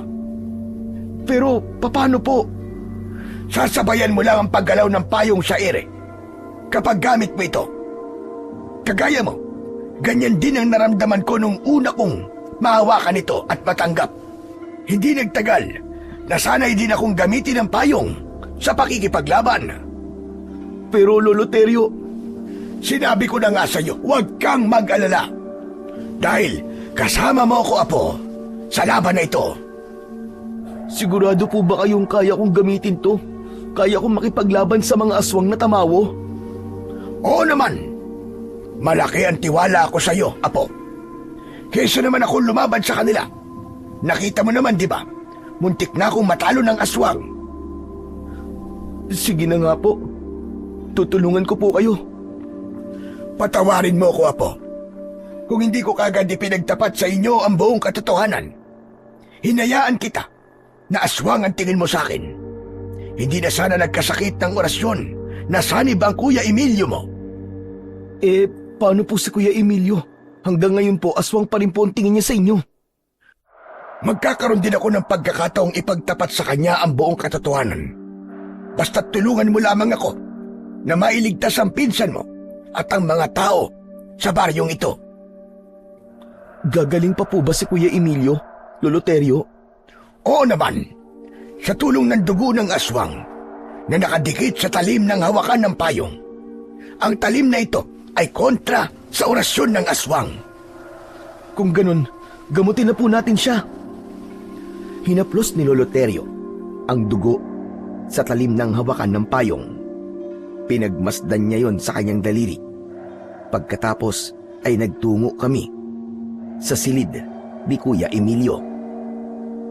Lolo, ano pong gagawin niyo sa dugo ng aswang? Magsasagawa tayo ng ritual. Ang dugo ang gagamitin ko para tanggalin ang sanib sa katawan ni Emilio. Sa pamamagitan nito, mapapalaya ko siya sa itim na kapangyarihan ng mga aswang na tamawo. Bakit po nagkaroon ng sanib na orasyon si Kuya Emilio? Dahil masama ang ugali ng pinsan mo. Ang tao na merong maitim na budi at walang galang sa matanda ang madaling kapitan ng kanilang orasyon. Kaya kapag tumagal pa siya sa ganyang kalagayan, magiging aswang na rin siya, kagaya ng mga tamawo. Habang nag-uusap kami, ay nilapitan namin ang nakasaradong silid ni Kuya Emilio. Pagbukas ko sa pinto, nagulat kami sa tumambad sa aming paningin. Mabuti naman at dumating na kayo. Sa wakas, mapapatay ko na kayo. Lolo, nakakapagsalita na po si Kuya Emilio pero bakit po siya nagkakaganyan? Hindi na siya si Emilio Rigor. Ang kausap natin ay ang pinuno ng mga aswang. Ginamit niya ang katawan ni Emilio para pagbantaan tayo. Magbabayad kayo. Hindi magtatagal. Mahanap ko na ang tirahan ninyo. Tumigil ka! Mahanap mo man ang tirahan namin. Sisiguraduhin kong mababawi ko ang apo ko sa'yo. Wala ka nang magagawa sa akin. Sa akin na siya. Sa akin lang ang katawan ng walang kwenta mong apo. Nagkakamali ka. Kahit sino o ano pa siya, apo ko pa rin siya. Mahal ko siya, kaya hindi ko hahayaan na magtagumpay ka. Nagwala sa galit si Kuya Emilio habang umaangil ng malakas. Lolo, ano pong gagawin natin? Sundin mo lang ang mga sasabihin ko sa iyo, Apo. Gawin mo ang lahat para mailigtas ang Kuya Emilio mo. Ipalo mo sa kanya ang payong habang nagsasagawa ko ng ritual. At tandaan mo ang mga orasyon na bibigkasin ko. Pero Lo, baka po masaktan si Kuya Emilio eh. Sige na, gawin mo na! Anong gagawin niyo sa akin? Alisin niyo ang gapo sa mga kamay at pako. Isa pa, hindi niyo ko masasaktan sa naiisip niyong paraan. Kung hindi ka masasaktan, bakit bakas sa mukha mo ang takot? Rigor, sige na! Simulan mo na! Hindi pa ako nagsisimula ay biglang naputol ang tali sa kamay ni Kuya Emilio. Inatake niya ako ng suntok na tumama sa aking muka. Ngunit gumanti ako sa kanya ng hampas ng payong. Tumama yon sa kanyang leeg. Bumagsak siya sa katre, habang si Lolo Terio naman ay ipinagpatuloy ang pagsasagawa ng ritual. Sige, paluhin mo siya ng paluhin na po hanggang sa kusa ng lumabas ang sanib ng orasyon sa katawan ni Emilio. Ginawa ko ang sinabi ni Lolo Terio. Hindi ako tumigil sa paghampas ng payong kay Kuya Emilio. Subalit nahawakan niya ang payong ko. Nakangisi siyang tumayo. Kaya nga ginamit ko ang katawan ni Emilio para hindi kayo magtagumpay na tanggalin ang sanib ng aking orasyon sa katawan niya. Kasunod ng pagtayo ni Kuya Emilio, sinuntok niya ako sa sikmura. Bumagsak ako sa sahig. Umalingaw-ngaw ang tawa ni Kuya Emilio, pero bigla siyang sinunggaban ni Lolo Terio. Rigor, bumangon ka! Kailangan nating maigapos ulit si Emilio. Bilisan mo, tulungan mo ako rito. Hindi tumatalab sa kanya ang ritual ko. Masama na ito. Malakas na ang kapit ng orasyon ng aswang sa kanyang katawan. Ano? Natatakot na ba kayo? Pagkatapos ng malakas na tawa na yon ni Kuya Emilio, ay dali-dali niyang sinugod si Lolo Terio at nasakta na niya. Bumagsak rin ito sa sahig. Pagkatapos ako naman ang binalingan niya. Tumama sa aking muka ang kanyang suntok. Pumutok ang aking labi, habang si Lolo Terio naman, dumugo ang kilay. Lo, ayos lang po ba kayo? Sige na, lapitan mo ng Kuya Emilio mo. Hampasin muli siya ng payong. Humarap ako kay Lolo Emilio at kinausap ko siya. Kuya Emilio, gumising ka! Ako to si Rigor! Ako to, kuya! Huwag ka magpapatalo sa tukso ng kadiliman, lumabang ka! Pigilan mo ang sarili mo! Paglabanan mo! Wala ka nang magagawa dahil si Emilio mismo ang pumili sa akin. Inuutusan kita, demonyo ka! Umalis ka sa katawan ng apo ko! Wala akong ibang sinusunod kundi ang utos ng aking Panginoon. Hindi ko kayo tatantanan kasama ng mga biyag na dinala namin para patayin sa harapan nyo. Umanda kayo dahil hindi magtatagal. Nasa labas na ako ng bakuran nyo. Papatayin ko kayo. Papatayin ko kayong lahat. Nang mga oras na yon, tila nagbago na ang katauhan ni Kuya Emilio. Hindi niya na ako nakikilala at nagbago na rin ang kanyang anyo. Maitim ang palibot ng kanyang mga mata. Maitim din ang kanyang labi. Ganon din ang kanyang mga ngipin. Tumutulo ang malapot niyang laway habang nakalitaw ang kulay itim niyang ugat sa kanyang leeg na parabang ugat ng puno. Binuksan ko ang payong at ipinaypay ko yun sa kanya. Bigla itong nanghina at bumagsak sa katre. Agad akong lumapit sa kanya. Sinuntok ko siya sa muka, kasunod ng paghampas ko sa kanya ng payong. Nagkaroon ng pagkakataon si Lolo Terio na maigapos ulit si Kuya Emilio sa katre. Pinagtulungan namin siya. Bitiwan niyo ako! Bitiwan niyo ako! Huwag niyo akong igapos dito! Makakatakas din ako! Pero nagbingi-bingihan kami ni Lolo Terio sa lahat ng mga sinabi ni Kuya Emilio. Pagkatapos namin siya na maigapos sa katre, saka namin siya binalot ng kumot. Saka ipinagpatuloy ni Lolo Terio ang ritual. Ipinikit niya ang kanyang mga mata, habang ang kanyang daliri na may bahid ng dugo ng aswang ay idinikit niya sa noo ni Kuya Emilio, kasunod ng pagsambit niya ng orasyon. Nagulat ako sa nakita ko na paglabas ng kulay itim na usok mula sa katawan ni Kuya Emilio. Unti-unti iyong naglaho hanggang sa maging payapa na ang anyo ni Kuya Emilio. Nawala ang pangingitim sa palibot ng kanyang mga mata. Bumalik na rin sa dating kulay ang kanyang balat. Indikasyong natanggal ni Lolo Terio ang sanib ng orasyon sa katawan ni Kuya Emilio. Sa wakas, ligtas na ang pinsan mo, Rigor. Salamat sa Panginoon Diyos. Kaya nga po, salamat sa Panginoon. Pwede mo nang tanggalin ang gapos kay Emilio. Sige na, magmadali ka. Agad akong sumunod sa utos ni Lolo Terio. Pagkatapos ng pangyayaring yun, buong magdamag kong binantayan si Kuya Emilio. Kinabukasan ay kumalat ang balita. Sinalakay daw sila ng mga aswang na tamawo at kinuha ang mga kalalakihan. Ang iba naman daw ay pinatay. Lolo, alam niyo na po ba ang nangyari sa baryo kagabi? Oo, alam kong hinahanap na nila ako. Paghahandaan natin ang pagsalakay nila. Lalaban tayo, Apo. Hindi tayo aatras sa kanila. Pero Lo, paano po si Kuya Emilio hanggang ngayon po? Wala pa rin po siyang malay. Ano pong gagawin natin? Huwag kang mag-alala. Bumabawi lang siya ng lakas. Pagsapit ng gabi, nagkaroon kami ng hindi inaasahang bisita. Isang nakakatakot na nilalang ang nakita kong nakatayo sa labas ng aming bakuran. Alam kong nariyan lang kayo sa loob ng bahay niyo. Lumabas kayo! Harapin niyo ako!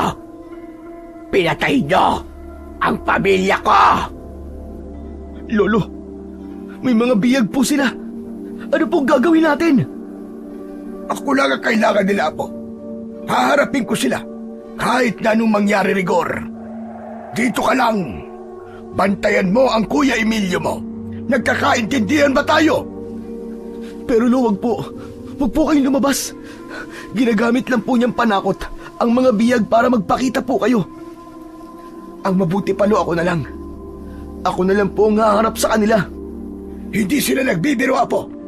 Papatayin nila ang mga biyag kapag hindi ako lumabas. Ano? Hindi ka pa rin ba magpapakita sa akin, ha, Teryo? Harapin mo ako. Maglaban tayong dalawa. Lumabas ka riyan! Bumundol ang kaba sa aking dibdib. Nang tuluyan ng lumabas ng bahay si Lolo Terio, sumilip ako sa siwang ng bintana habang mahigpit kong hawak ang payong. Nanlaki ang mga mata ko nang makita ko ang isang hanay ng mga aswang na tamawo. Bawat isa sa kanila ay may hawak na bihag. Lahat sila ay nakikiusap na sila ay iligtas. Huwag mo nang idamay ang mga walang kasalanan sa inyo. Ako ang harapin mo, Maruha. Wala silang kinalaman sa away natin. Bakit? May kinalaman ba ang apo ko sa away nating dalawa? Para idamay mo? Pero kayo ang nauna. Pinatay mo mga anak ko. Ngayon naman ang apo ko. Ginamitan mo ng orasyon na sanib. Nararapat lang yon sa walang galang na tao at masama ang pag-uugali. Magpasalamat na nga at hindi ko siya kagad tinuluyan. Pinahirapan ko muna siya. Wala nang sanib ng orasyon mo sa katawan niya. Kaya tayong dalawa naman ang magsusukatan ng lakas ng kapangyarihan. Hinahamon mo ba ako, ha, Teryo? Kung alam ko lang na ikaw ang pumatay sa mga kasama ko, sana noon pa, kinatay na kita.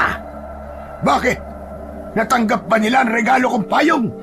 Nasunog ba sila sa amoy ng bawang? Kung ganon, hayop ka. Ikaw nga ang may gawa nun. Ikaw nga ang pumatay sa kanila. Tumawa ng malakas si Lolo Terio. Inasar niya si Lola Maruha. Bumakas naman ang galit sa mukha ng pinuno ng mga aswang. Sumenyas ito sa mga alagad at sabay-sabay nilang kinagat sa liig ang mga biyag. Dala ng pag-aalala ko, tumalon kagad ako palabas sa bintana at agad na sumugod sa mga kalaban. Nilapitan ko ang mga aswang na tamawo. Binuksan ko ang payong at yun ang ginamit kong pananggalang laban sa mga kuko ng mga aswang. Kaya marami akong nailigtas na biyag. Ang talim mula sa hawakan ng payong ang ginamit ko na pansaksak sa mga kalaban ko. Mga hayop kayo! Tikman nyo ngayon ang lupit ng ganti ko! Bawat pagwasiwas ko ng talim sa ere, tumatama yon sa katawan ng mga aswang. Bumabagsak ang mga ito sa lupa, habang si Lolo Terio naman ay abala na rin sa pakikipaglaban. Sige, mga alagad! Patayin silang lahat! Wala kayong paliligtasin! Nakita kong bumagsak sa lupa si Lolo Terio. Lolo, bumangon ka! Lumaban ka! Huwag kang susuko! Sa muli kong paglingon sa kinaroroonan ni Lola Marua, mabilis siyang nakalapit sa akin sa pamamagitan ng pagtalon. Sinakal niya ako sa leeg at pilit na inaagaw ang hawak kong payong. Ibigay mo sa akin yan! Akin na sandatang yan! Sige, hawakan mo! Kunin mo! Sayong-sayo na! Aray! Aray ko! Bakit mainit? Ano ito? Anong meron sa payong na ito? O ano? Napaso ka, no? Tanga! Hindi mo mahawakan yan! Kampun ka kasi ng kadiliman! Umikot ako at siniko ko ang kanyang muka. Nabitiwan niya ang braso ko, sabay sipa ko sa kanyang sikmura. Kasunod ng pagsaksak ko ng dulo ng payong sa kanyang dibdib. Pinaikot-ikot ko pa yun at pinagdiinan ng gusto hanggang sa bumulwak ang dugo mula sa kanyang sugat. Pagbunot ko, sinundan ko pa yon ng pagtarak ng talim ng payong sa kanyang leeg. Nagkikikisay siyang umatras papalayo sa akin habang pigil ng kanyang palad ang bumubulwak na dugo mula sa kanyang mga sugat. Hayop kang demonyo kang matandang aswang ka! Unti-unti kang mamamatay at mauubusan ng dugo. May lasom din ang langis na inilagay sa dulo ng payong, kaya mararanasan mo ang sakit na naramdaman ng mga biktima mo. Ngayon naman, pagmasdan mo rin kung paano ko uubusin ang mga alagad mo sa harapan mo! Sa kabila ng walang tigil na pag-agos ng dugo sa leeg ng aswang na si Lola Marua, nagawa niya akong sakalin. Maigpit na maigpit hanggang sa hindi na ako makahinga. Ang hindi niya alam, dahan-dahan ko nang hinugot ang hawakan ng payong at ubod lakas ko yung itinarak sa kanyang sintido. Mamatay ka na! Hindi! Hindi maaari! Mula sa aking harapan, nasunog at sumabog ang kanyang katawan. Kumalat ang kanyang abo sa lupa. Ganon din ang mga alagad niya na pinatay lahat ni Lolo Terio. Habol ang hininga na napatingin kami sa paligid. Ang mga bihag kanina na kinagat ng mga aswang ay ginamot namin ni Lolo. Sobra silang nagpapasalamat sa aming ginawang pagliligtas sa kanilang buhay. Nang mga sandaling yun, wala kaming kaalam-alam na ang lahat ng yun ay nasaksihan pala ni Kuya Emilio. Pagdating namin sa gawi niya, ay napansin namin ang luha sa kanyang mga mata. Nagkatinginan kami ni Lolo Terio. Kuya Emilio, kumusta na ang pakiramdam mo? Ayos na ako, Rigor. Ayos na. Hindi lumapit si Lolo Terio, pero si Kuya Emilio, lumapit siya kay Lolo Terio bilang pagpapakita ng kababaang loob. Lo, patawarin niyo po ako. Masyado po ako nagpadala sa galit. Hindi ko po naisip ang nararamdaman niyo. Patawarin niyo po ako, Lo. Nagkamali ako sa panguhusga sa inyo. Patawad! Emilio, pinatatawad na kita. Nagkamali rin naman ako. Patawarin mo rin ako sa aking mga nagawang kasalanan. Hinayaan kong isipin niyo na aswang ako. Matagal kong sinisi ang aking sarili sa nangyari sa mga magulang ninyo. Kaya bilang parusa ko sa sarili ko, tinanggap ko ang galit mo, Emilio. Para kahit papano, mapagbayaran ko ang kasalanan ko sa inyo. Dahil hindi ko nagawang mailigtas ang inyong mga magulang.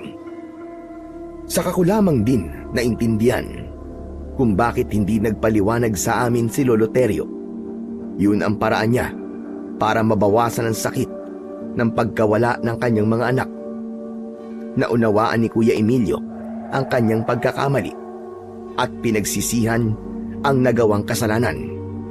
Sa kasalukuyan po, isa na siyang pari At ako naman po ay isang pulis na nakadistino dito sa Maynila. Hanggang dito na lang po ang sulat ko. Maraming salamat po sa inyong pakikinig. Sa kwento pong ating napakinggan ay nagpapatunay lamang na ang anumang paglilihim ng sikreto ay may kaakibat na panganib at maaari itong maging mitya ng kaguluhan kapag hindi napigil.